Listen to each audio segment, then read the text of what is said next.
Hey guys, welcome back to another Mini-Sode, where today we'll be taking a look at Timesplitters 2.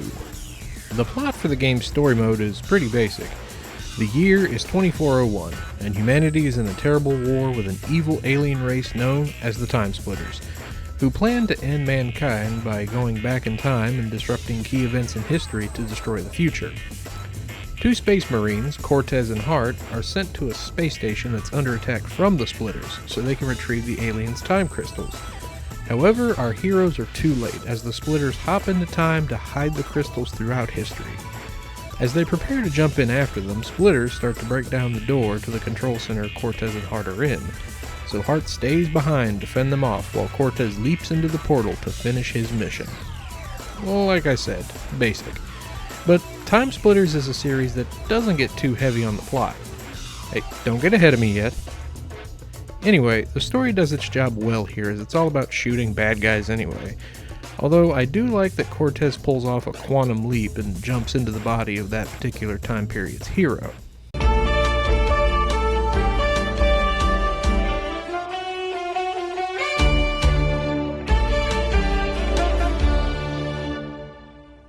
Timesplitters 2 is a first-person shooter where, in story mode, the goal is to complete all the objectives in the stage, get the time crystal, and jump through the exit portal, all while blasting time splitters and enemies of the era you're currently in.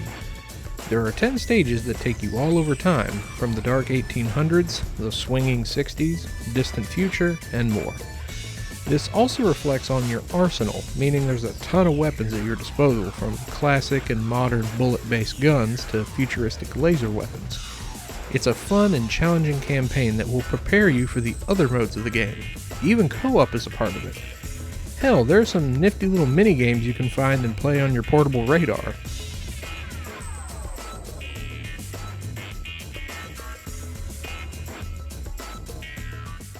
Speaking of other modes, this is where you'll spend most of your time in Timesplitters 2, and for good reason.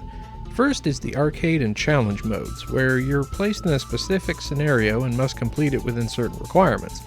Doing so will net you a medal based on your performance, as well as unlock extra characters and bonuses.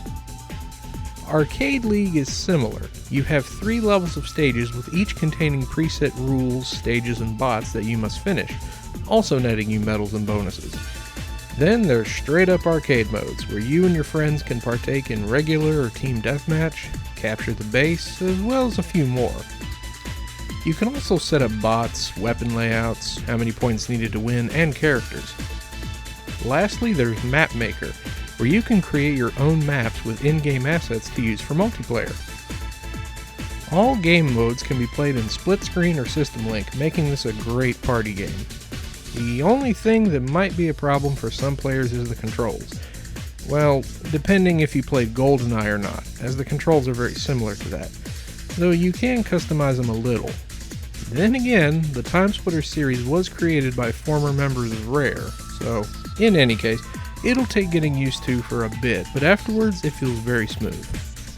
Graphically, Timesplitters 2 still looks really good, due in part to its cartoonish art style. The levels all look great, showing a realistic yet comically exaggerated design. Character models are just as wacky, with goofy facial expressions, crazy outfits, and monkeys. On the audio side, the music is a nice catchy soundtrack that'll get your feet tapping while blasting Splitters' heads clean off. Voice acting, while limited, is done pretty well, actually giving you a few chuckles here and there.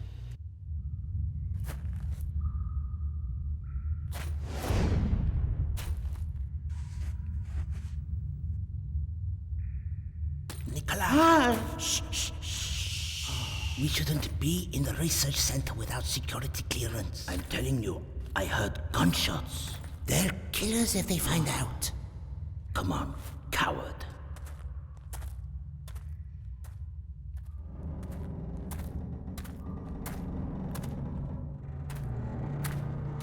Nikolai, the light!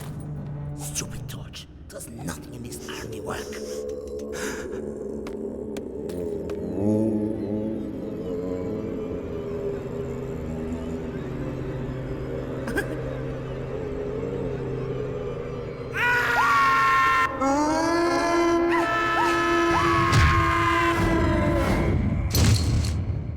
In the end, Timesplitters 2 is still a great game that's fun to play, thanks to its multitude of characters and modes.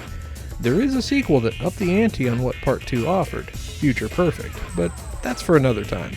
Regardless, Timesplitters 2 is definitely collection worthy. And with that, this is the Dolly Popka. Thanks for watching, I'll see you next time.